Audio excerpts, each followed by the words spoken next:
Hey, what is going on? You okay? Everything all right? Hey, it's like you popped up in a dream and scared the Wow. hell out of me. Hey, wow. How you doing? He's Brad Shepard. I'm Sean Baligian. You know what's funny? So we were just talking before we went on, and Shep had a brilliant idea. We were just all commiserating. Blake and Todd behind the scenes, Shep and of course yours truly. And Shep was like, why don't we just continue this conversation? Like just start rolling and Yeah, everything. And I'm yeah. Shep, I do miss your Todd house. I will immediately say that. ran. Like, oh, he was done. I think Blake is going to join us in just a couple minutes, but Good, lots good. of stuff going on, and we wanted to talk about it. Shep, I want to start here with you because many people know Matt Shepard, longtime voice of Michigan basketball. That certainly doesn't mean that he knows exactly everything about Dusty May, but from a distance, Shep, from a distance, what I know about him, what I read about him, I think it checks a lot of boxes. I think this is a good hire for Michigan. I do too. I almost despise sometimes the word you've got to change the culture or the phrase you have to change the culture. But you and I have been around coaches where that's needed. Mm-hmm. I don't know if it's to a full.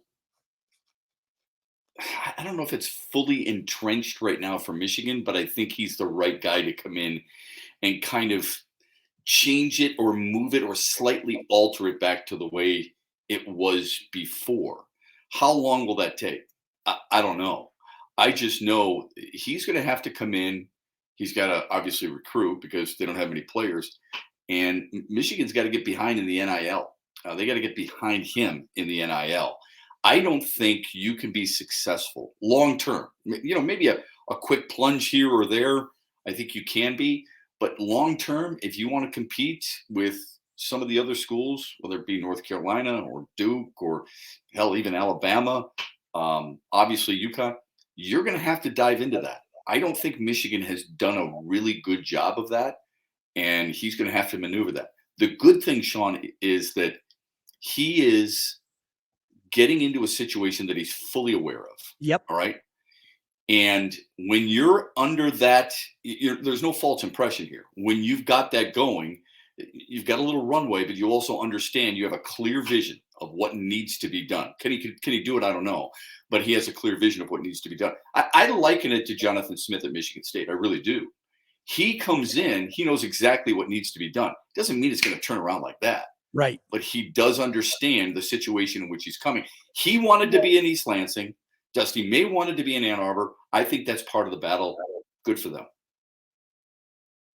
You know what? I had a chance to talk to Coach Smith right afterwards. And I think, Shep, one of the most underrated things about a hire is understanding where you are and understanding what you are. Yeah. And I don't think enough is put into that. And it was so interesting talking to him and hearing his vision and the fact that, as you said, he wanted to be there. You have to know where you're going into, okay? Not just the current situation, but I think the history and know a lot about what has made a place successful. And in talking to Coach Smith, Shep, I told him point blank, I said, this is a guy that understands what Michigan State football is, what it can be as well. And I don't think you can put a price tag on that.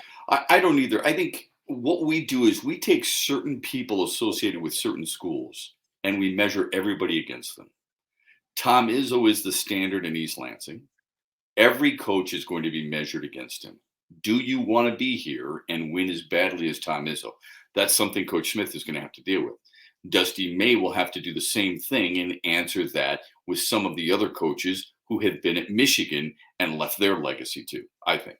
Yeah. You know what? Can we talk about college hockey for a second? I would love to, because I was thinking, don't take this the wrong way, but I was thinking about you Saturday night because I was watching a lot of college basketball and I was at a friend's house. He gave me the clicker and I immediately found the Michigan State hockey game. And I was flipping back and forth between college basketball and that hockey game. And that hockey game was super entertaining. I told everybody in the room, some of them were a little bit of college hockey fans, not super hockey fans.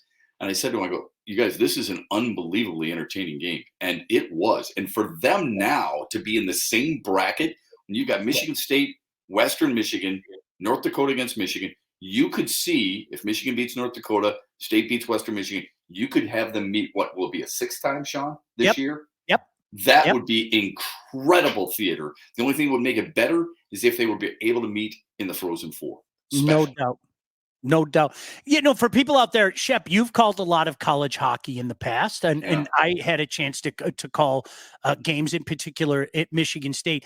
I wanted to ask you, I don't think the average human understands how good college hockey is now. I'm a firm believer in that.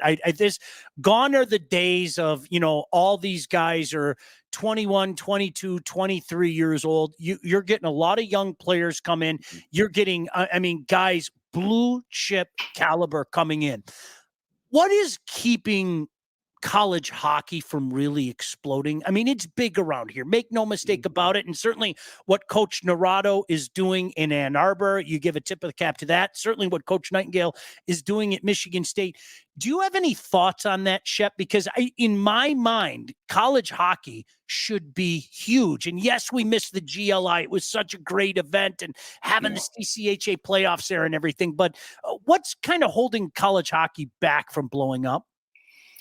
College hockey, universities, television rights. Okay. Personally, I don't think hockey in general, not just college hockey. I don't think the NHL does a good job. I don't think the OHL. I'm not around the OHL enough. So, people in Canada would know that better than I would.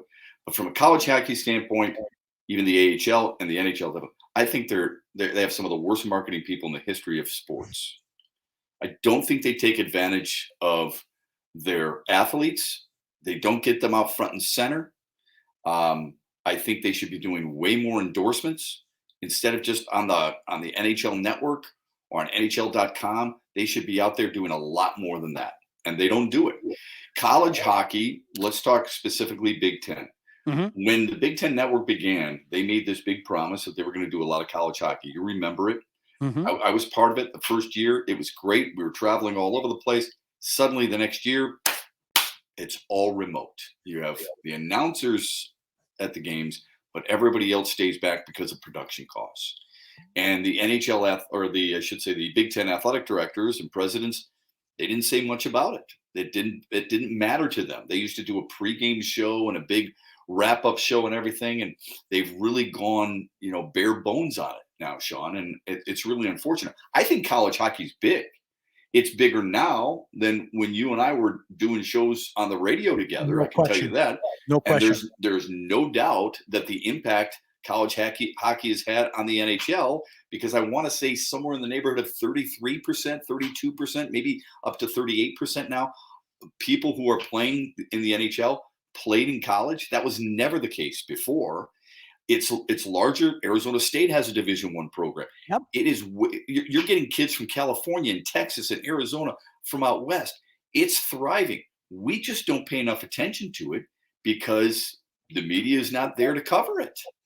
How many times did you go into I can't tell you how many times I went into a press conference of Ron Mason's, of Rick Comley's, of Red Berenson, and you've got the student newspaper. You've got a few other people, maybe, but nobody from local television, nobody from major radio. You're lucky if you can get a sports talk show host to talk Red Wings hockey in Detroit, let alone college hockey.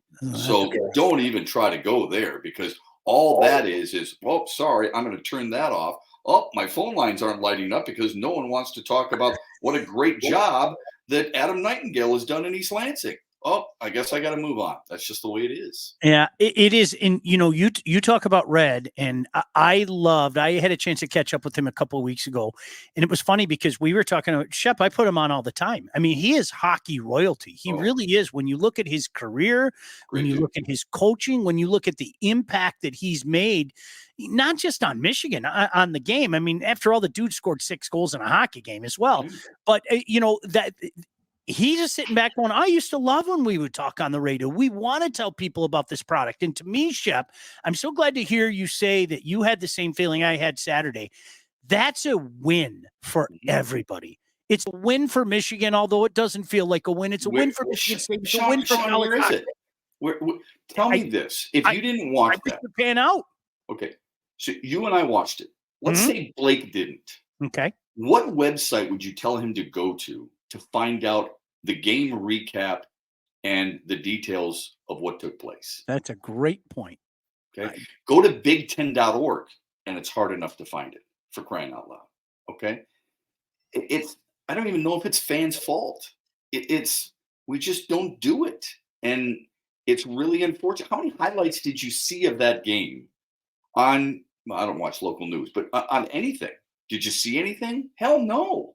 I mean, is it on any of the major sports networks? Does anybody even consider talking about it outside the little niche program that they may have that is associated with hockey? Hell no.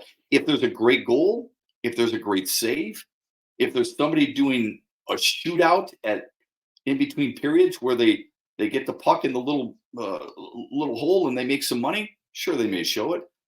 Nobody's showing these highlights. Shame on us. We'll see 15 million dunks, but we won't see many college hockey people talking. It's unfortunate. No, it is. And I can tell you this as somebody who has followed this at all levels. So, you know, I did OHL broadcasts for years. I was fortunate to do a few in college hockey as well.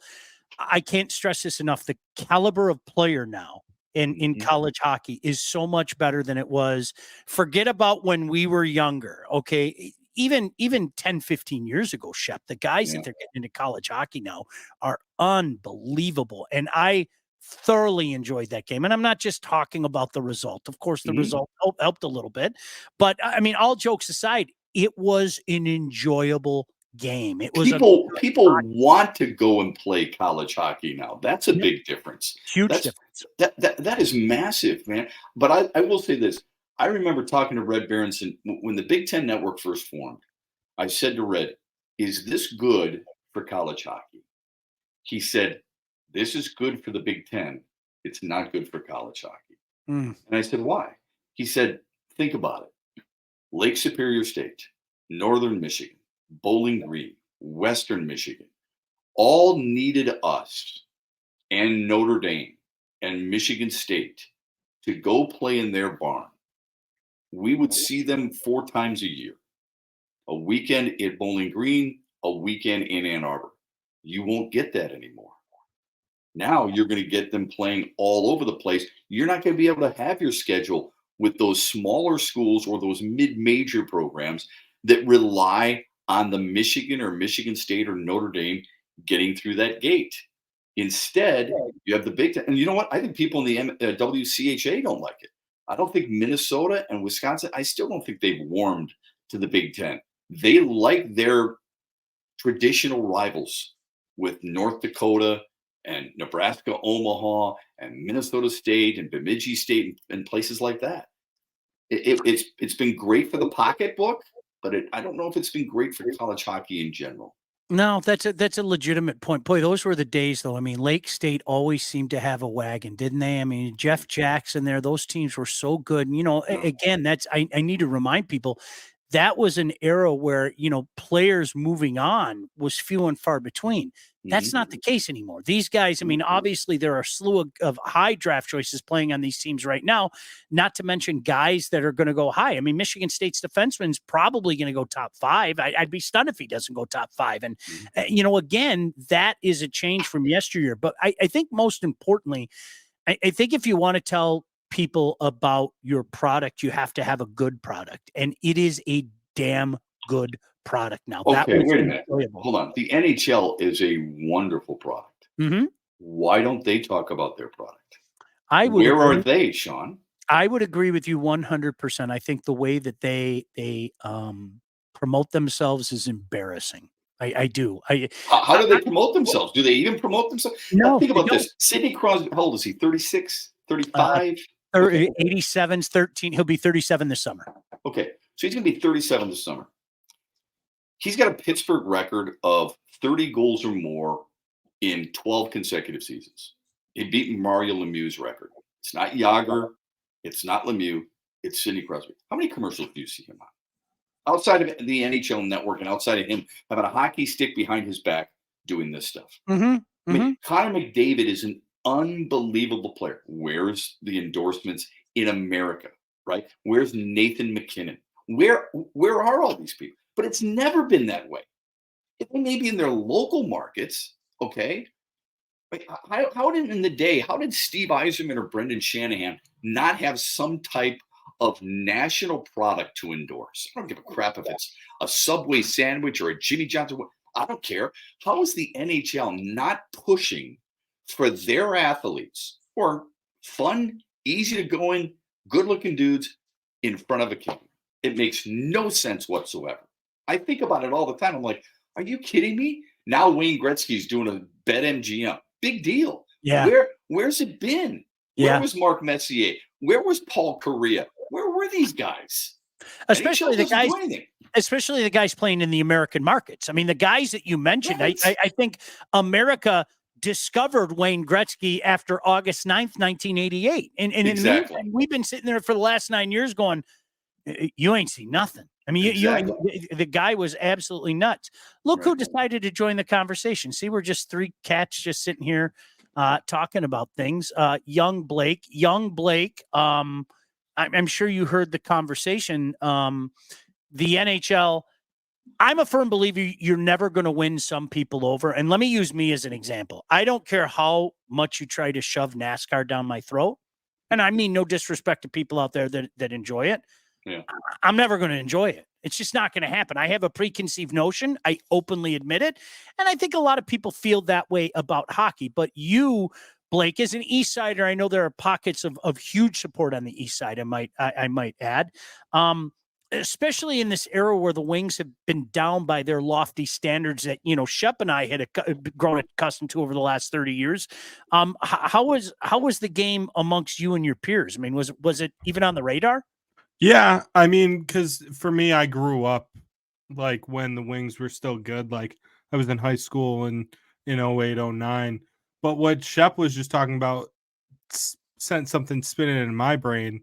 Baseball has the same problem, if not worse, because baseball, I feel like, is not as regional as hockey. And they have the same exact issues. Their marketing is horrible, in my opinion. Well, they do have some guys. Julio Rodriguez does some stuff. Juan Soto does some stuff. Mike Trout just did a little bit with Subway. Mm-hmm. There are certain guys who are being marketed by Major League Baseball. And maybe I'm wrong. Maybe it's not Major League Baseball. Maybe it's their agency. Maybe it's their team. I don't know. I just know this. When it comes to hockey, not enough guys are doing what they should do. I want you to think about this for a second. And I like Shaquille O'Neal very much. I would use him as a pitch man too. He's on every other commercial. Yeah. Mm-hmm. Charles Barkley's on every other commercial. Yep. Those guys haven't played in how long? And yet you don't see any hockey players. And to Blake's point, not enough baseball players either. It's basketball or football. It's Patrick Mahomes. It's Travis Kelce. They're shoving it. Now, it can work against you, I think. I think you can be, overexposed.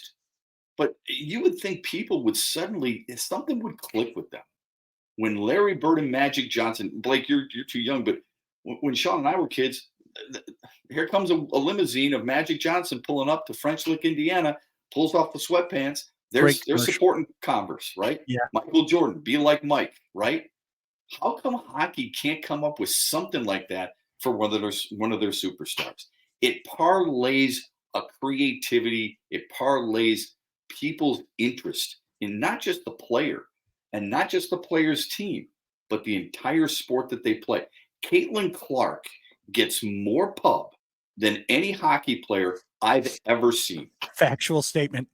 And Shep, I'm not saying it isn't deserved or anything like that. Me okay? either. I mean, Me she's either. been phenomenal. Yeah, Right. I know you are. But that is 100% factual statement. It is amazing. Hey, let's take a quick break. I want to tell you about Lindsay Broadwell. And if you are in the market for a new home, you're buying, you're selling, both. Well, you need to contact the right agent. That agent is Lindsay Broadwell. Your house is probably the biggest investment you will ever make, and that's why you need to go with a pro. Lindsay grew up on the main streets of Northville, and she's expanded her team all over Southeast Michigan. She's an expert in all facets of the business, and when it's time to move, our friend Lindsay and her team will make sure you get the most out of your house and that everything goes smoothly when you're finding your new home. Buyer, seller, first-time buyer, doesn't matter. Make sure you contact Lindsay at BroadwellHomes.com. She will help you with everything from start to close.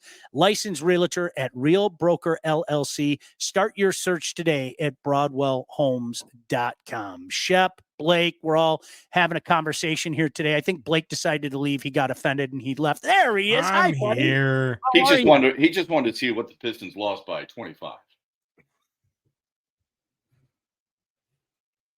Can I say again, rebuilds are not easy.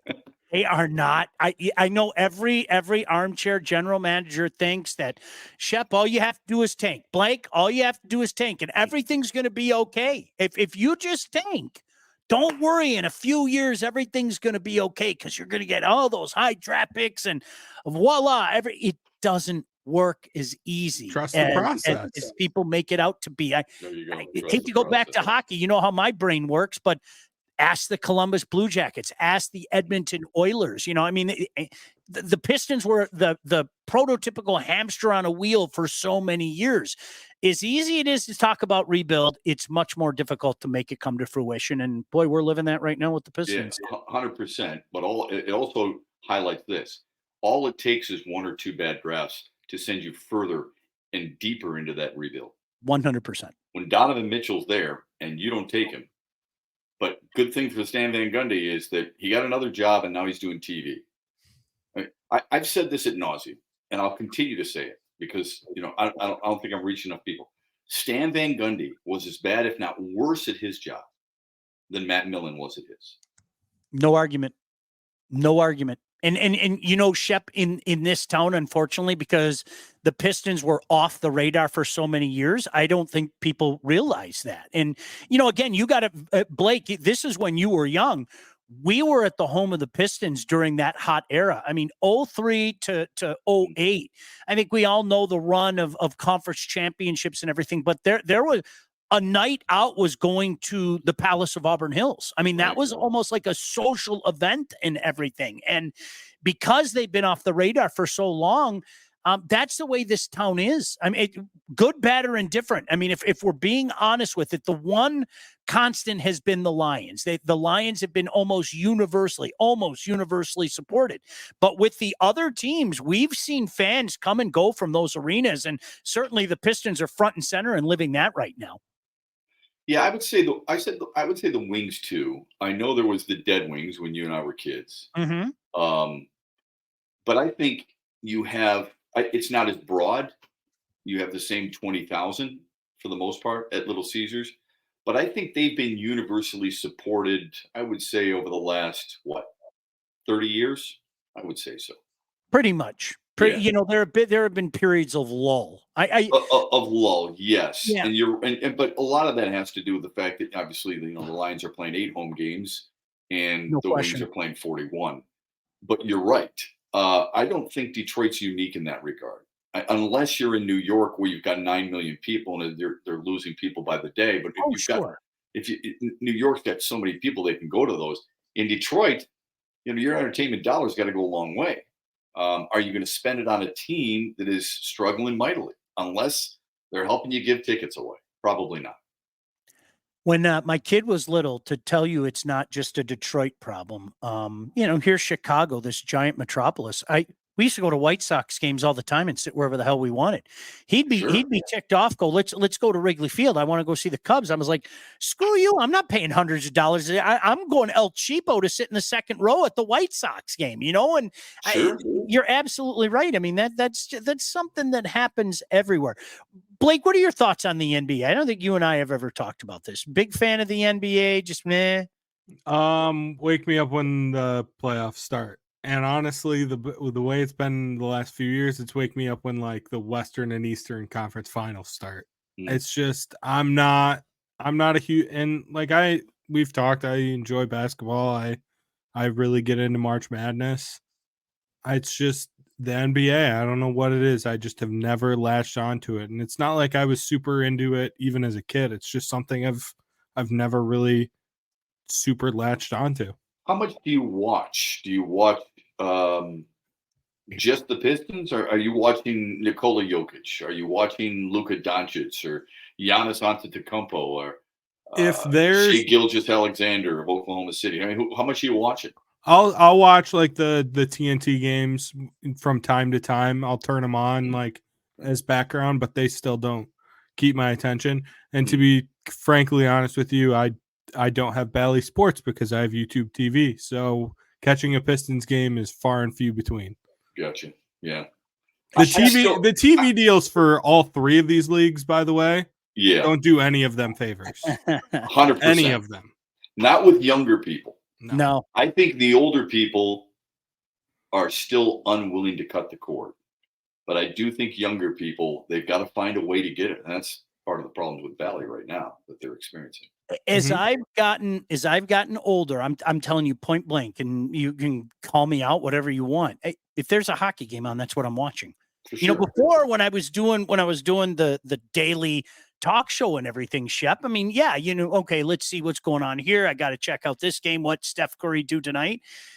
Point blank, I'm going to tell you, I don't watch hardly any NBA anymore because, you know, I mean, for example, tonight when I go upstairs, there's going to be a hockey game on.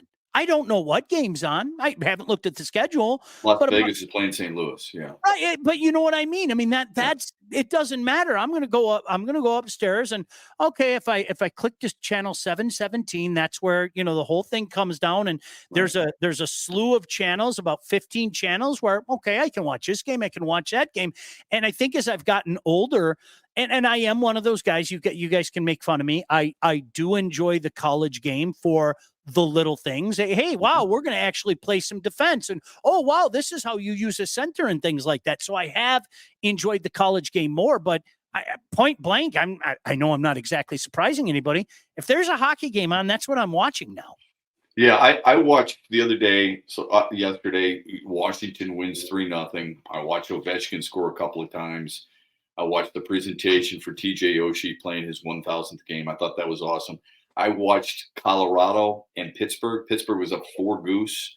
Crosby had a goal and 2 assists in the first 3 goals. And then Colorado comes storming back, and Jonathan Drouin wins it with 54 seconds into overtime. 5-4. They've won 9 in a row.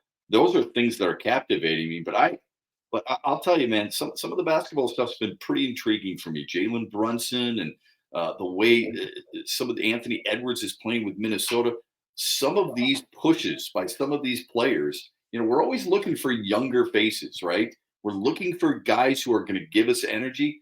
You watch Anthony Edwards of Minnesota play, you get hooked. You watch Luka Doncic play, you get hooked. Those guys can play, man. It's fun to watch those guys. Now, they're not playing as much defense. I mean, it depends on, I guess, a lot of it depends on what you want, too. I mean, if you look at the NBA, last night, the Lakers won 150-145 over Indiana. Indiana's the number 1 scoring team in the league. Anthony Davis had 36 and 16. He was fun to watch. And I get it. When you're 6'11", you should be dunking a lot. That dude's got unbelievable game. He's had it for a long time. LeBron James gets all the love, but Anthony Davis has been integral. Spencer Dinwiddie, former Piston, cut him.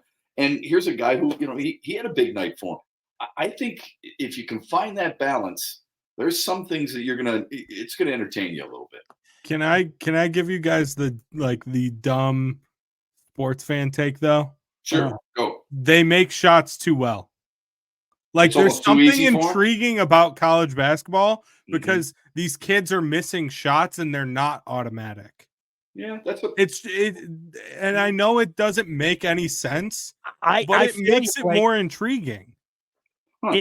It's automatic. Yeah, Shep, you bring up an era long gone because Blake, I can tell you when the Pistons were in the late years, even before the Palace of Auburn Hills opened, when they were at the Silverdome, they would have this thing. If they scored 115 points, you got half off of Buddy's Pizza. If they scored 130 points, the whole place would erupt because that meant you got a free small Buddy's Pizza. Greatest promotion ever. But you never saw. You never. Maybe they ought to go back to that, Sean.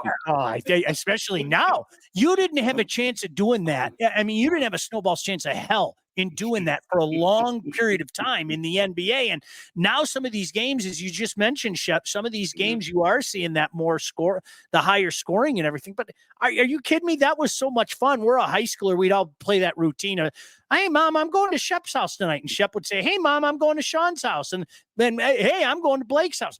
We'd go there and then go get free pizza. Are you kidding me? That's Chuck never missed a bunny one time and Chuck at 128, and I'll never forgive him for it. Chuck never. John Crash Mengel. Here's the one thing I would say to that. Blake, Purdue shot 62.5% before their starters were pulled the other day. Yes. Zach Edey, and I know you don't like him, but Zach Edey's a guy who, I mean, he's dropping them left and right. I mean, there's some of those college guys. North Carolina shot the hell out of. They shot him. In the words of my friend Terry Mills, he shot the blood out of the ball. Did they? I'm saying big picture. I mean, I agree with you, and obviously that's like the dumb sports fan meatball take. Like, I don't truly 100% believe that, but there is something like just about the chaos of you don't know if this kid is going to make every shot. When I watch an NBA game, more likely than not, they're making their shots. Sean, Blake and I, before you jumped on, we were talking. He has a little bit of vitriol for Zach Edey. Why do you hate Zach Edey? I never knew this. This is a confession. Go ahead. Go ahead and say it. It's because he's been there for so long. He's given me the time to build up hate and animosity towards him. He's actually been there for 4 years. He's a throwback. He's 22. Been there. He's played his whole career at one school, so I've actually had time to build up hate and disdain towards him, which is rare in college basketball. It is. It's rare, but my argument to Blake has been this, Sean. If they're one and done, you think they're greedy. If they go 2 years and then transfer, you think they're greedy because of the NIL. If you stay 4 years, like it was old school, then suddenly you can't stand them. How is it a player who's been that good for that long? Granted, he's 7'11", but how is this player supposed to win you over? He's not. He goes to Purdue, so he's screwed. Well, there you go. There you go. Then you can't stand Lawyer. You can't stand Braden Smith. You can't stand Matt Painter. You can't stand any of the guys who go to Purdue then. You know what? Point. So I was at this is how nerdy my friends and I were. We went to the 93 draft at the Palace. If you remember, the draft was at the Palace, the Chris Webber draft. Yeah. And it's so funny because you go back and you look at that draft. I knew every one of those guys. I kid you not. There was an even money chance that I at least saw them. I really think part of it is when I look at these drafts, I don't know any of these kids. You did know who Lindsey Hunter was when they drafted. I did know who Lindsey Hunter was. You did know who Allen Houston. I was at the draft too. I was at that draft at the Palace. Yep. And Allen Houston, I remember when they drafted Allen Houston. I was like, this is awesome. I thought they got their shooter from Tennessee. Yeah. It was unbelievable. Yep. No doubt. Yeah. Hey, Blake, I'm going to surprise Shep with some special video. Can we play that right now? This was really cool. Our buddy Joe Neville, Shep, I'm sure you know we're having this alumni game. It's the second one of the Alumni Cup series. And the first one was against the Bruins back in September, and this one is going to be against the Rangers coming up April 27th. And Vladdy is a part of this. Blake, do you have those videos ready? Yeah, I just wanted to let you guys know that when I play this, your mics will get muted. So I just wanted you to tee it up. Take a look at this, Shep. Try to make yourself come. He's like, oh. There you go. Yeah. Nice show. Just all the way here. Then you can get up. We just want you to try it. That is so cool. Isn't that cool? They're having a sled game beforehand. Kim Muir is involved in a lot of the stuff that goes on there. And Vladdy was out there. Thanks to our friends, not only from GH Pastor, but from WDIV as well. Vladdy was out there playing sled hockey. I mean, that warms my heart, man. Isn't that awesome? Yeah. Oh, just absolutely. Boy, Shep, there are moments in life that I Mhm. think, and this is beyond your years, Blake, but man, when you heard about that limo crash and you heard, I'll never forget that Friday night. I will never ever forget that, Shep. I was just freshly in the business, but I wasn't in this market, and it was just, I mean, from the ultimate high, right? The Yep. Red Wings finally did it. 42 years, and they were partying, and by the way, partying responsibly. Correct. And you hear that story, it's still the most heartbreaking. Gosh, one of those moments you'll just never ever forget. Yeah, I agree 100%. There are certain places, certain events where you just go, I remember where I was. And with that situation, you went from so high to so low with so much concern over a great player. And then as the years go by, you started thinking, think of how much, what were the possibilities for that Yep. franchise had they not lost a franchise changing defenseman? How great a player he truly was. But to see that and to see him at some Red Wings games and the way the acknowledgement continues, it warms my heart. Really does. Just he's going to be out there. He was out at the first game, and he's going to be out at the second game as So well. So, cool. yeah, get a chance to see him. Let me take a second and tell you about our friends with Wealth Advantage Group. You've heard me talk about the handsome fellas right there, and if you are ready to take charge of your financial future, well, look no further than the Wealth Advantage Group, located in historic downtown Northville, owned by those two guys, two brothers with over 20 years of industry experience. They understand that your financial goals are as unique as you are. That's why they offer personalized expert guidance to help you navigate the complexities of financial planning. Now, whether you're saving for retirement, getting ready to sell your company, or already in retirement, they can help guide you through every step of your financial journey. They work with clients throughout all stages of life and have clients in over 20 states. The investment world, it is a complex one. So if you're ready to start taking your finances more seriously, it might be time to work with a couple of experts. That's when you reach out to these guys, the Wealth Advantage Group at 248-773-8574, or view their website at www.thewealthadv.com. Shep, the tournament reminds us every year, and I know Blake touched on this, the tournament reminds us every year about how great it is. And I was telling Blake, I really think part of the secret sauce that makes the tournament so great is what made the 2020 Stanley Cup playoffs so great to me. If you remember, that started in the first week of August. When you can turn on your television at noon and there's a game on, I don't get, that's the secret sauce. And that playoff just really sticks out to me because it was like, okay, we got a game at at noon, got a game at 4, got a game at 8, got another game at 10:30, whatever the case may be. Just having that ability the first 2 days of the tournament, and of course around here with Michigan State starting at 12:15 on Thursday, there's just something special about that each and every year. I agree 100%. It's what I love the emotion that you get from the players and the fans. And I Yep. think this is perhaps, I don't want to put words in his mouth, but maybe what Blake was alluding to when you compare the NCAA tournament to the NBA. It's really hard to do, but it's not just the emotion you're feeling. I mean, it really is one of those situations, Sean, where it forces people.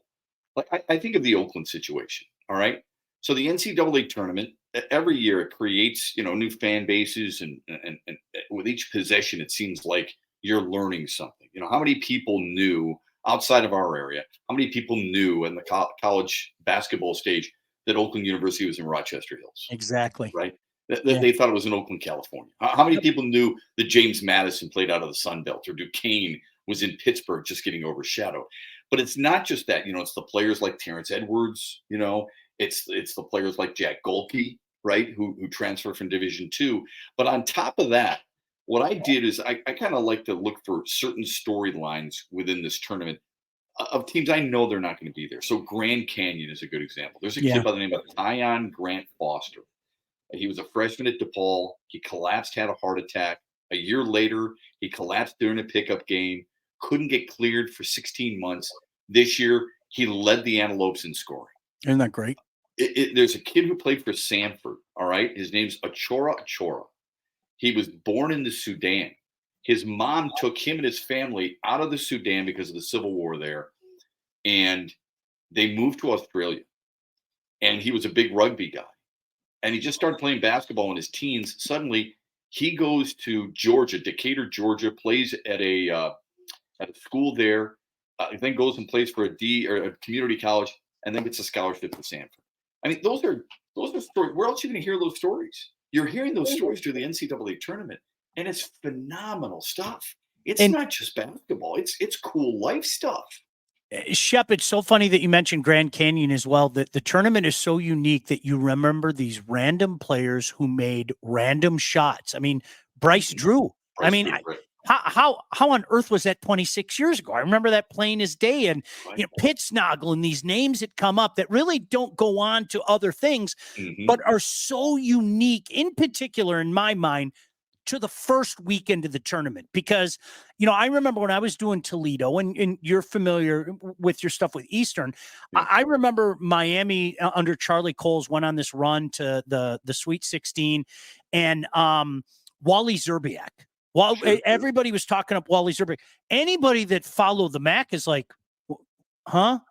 This guy's a stud. He's been a stud for a while, but I think it's introducing it to the masses and really imprinting on you that name. So 25 years later, you can bring up those names, and I think the memories come flooding back. And I think it's the secret sauce of this tournament is those day games where a lot of people are sitting in the office because they're doing their silly pools or whatever the case may be. And, everybody's, oohs. And that's the beautiful thing about this tournament.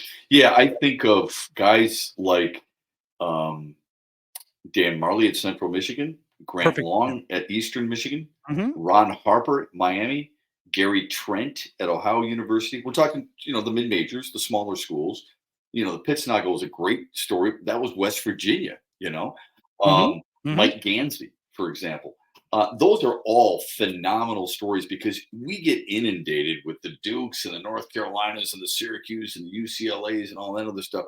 But when you see these other schools and you see some of these kids play, you think to yourself, man, he'd fit in fine with this team or that team within the Power 5 conference. And I love the chip on the shoulder. The hard part, I got this debate with somebody the other day. They said, I don't mind the upsets in the first round, but eventually I want to see the blue bloods. And it took me back a little bit. I said, what? Why? Yeah. The whole point of March Madness and the NCAA tournament has been the beauty of what can be. Yep. And the fact that you don't know what you're going to get. And this person just stood fast. I said, so you just want to see chalk every year? I don't want to see that. I want to see the great stories and the teams that who knows if they use this to their advantage and suddenly they become not a blue blood, but a force a little bit later on. At some point, Sean, Gonzaga went past being a cute little story. 100%. And now they're a threat on a pretty regular basis. I always use the term one of the usual suspects. They're one of the usual suspects. I mean, they really are. I mean, it's amazing how that, and it's funny you mentioned DePaul. My son went to DePaul when we were younger. Ray Meyer had teams year in, year out. They were a wagon. And I mean, Mark McGuire was the first overall pick. It's insane. And that's what happens. You lose a legend and you can fall off a cliff quick, fast, in a hurry. It's amazing how that works out. Think about this. At DePaul, you had Mark Aguirre, Terry Cummings, Rod Strickland. Those are three damn good basketball players. There's a lot of big-time programs that can't say they've had that many great players, those three types of great players within their program, and be as successful at the next level, too. My kid's first week at DePaul, Shep, he calls me up. Hey, bud, how's everything going? You enjoying school? He's like, yeah, Dad, they have a statue of this guy like near the basketball arena. Okay, well, who is it? That's some guy named Ray Meyer. And I kind of sat there just for a second, like thinking to myself, are you kidding me? I haven't done my job as a parent. But then you think about it. the guy retired 15 years before my son was born. You know what I mean? Yeah. I mean, you and I grew up. I mean, DePaul was the year that Michigan State won the championship in '79. You made reference to it earlier. They were one of the Final Four teams. Yeah. Along with Penn. I think Penn was the other team. It's crazy when you think about that. Was Notre Dame the other team? I'm trying to think. I That was think Kelly that, I Tripucka, think right? that beat the week before. I think it was Indiana State over DePaul, and Michigan State pounded Penn. Are you going to deny the Quakers and their illustrious history? I think you're right there, because I think Michigan State beat Notre Dame. I think they beat them in the Elite Eight. Yeah, I think that's what it was. Right. Yeah. Very quickly, we only have a couple minutes left. Let me tell you about the Motor City Rockers. Big weekend for the playoff-bound Motor City Rockers as they come back home, and you have a great opportunity to see them out at Big Boy Arena. 2 games this weekend. How about Friday night? Yep, they're dropping the puck with the Columbus River Dragons. Puck drop at 7:35. And then Saturday, how about a 6:05 start against the Binghamton Black Bears? So get out there, be a part of the action. They're heading to the playoffs. It's a great story. Gordy Brown's done such a good job there. For tickets, go to mcrockershockey.com. One of the cooler logos too, man. One of the cooler logos you're going to find. Yeah. The guitar as the hockey stick. Very well. They get it. And Shep, this goes back. It's amazing how sometimes you can go full circle. It goes back to they do a good job of trying to get the word out there and doing different things in the community and trying different things. And unfortunately for, I think, a lot of people, that's what hockey has to do. You know, I get it. They're going to be, you're never going to win Bubba and his double wide in Arkansas over. It's never going to happen. Bubba, NASCAR race, you know, watching the socks go around in a circle in my dryer, or hockey, he's going to watch the different colored socks go around in a circle in my dryer. You got a problem with the banjo, Sean? You got a problem with the banjo? You remember my old bit. I want the Baligian 5 double aught, man. I'm going to bunch of different colored socks through my see-through thing. I'm going to charge these guys $20 and they can, and the one to come up first, he the winner. And that's what I'm going to charge people $20. And wait a minute. They dip with you. So I'd be careful with that. We're gonna $20.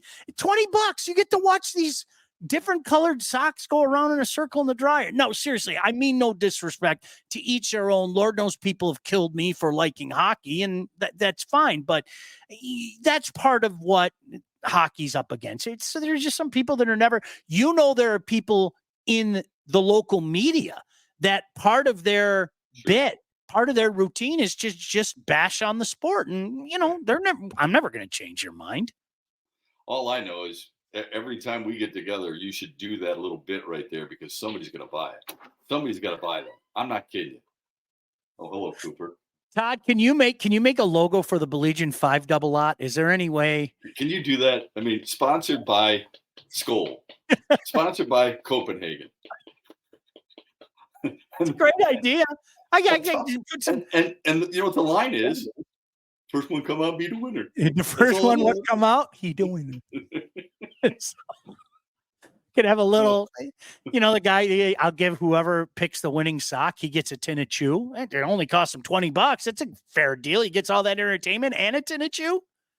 This comes full circle. Yeah. You know who used to advertise for chew? Remember Randy White, the defensive tackle for the Dallas Cowboys? I remember Walt Garrison. Remember little pinch between the cheek and down. The running back. Both of them did it. Yeah, isn't that funny? Yeah, that they don't have things like that anymore, man. That's you get arrested for that. Yeah, it's amazing. Hey, let me tell you about Legacy before we get out of here. Really appreciate Legacy being a part of this. Great guys, Joe, Alex, and Dave, and thousands of Metro Detroiters have already called Legacy Partners to get help with their home and auto insurance. What are you waiting for? Call, get your free quote.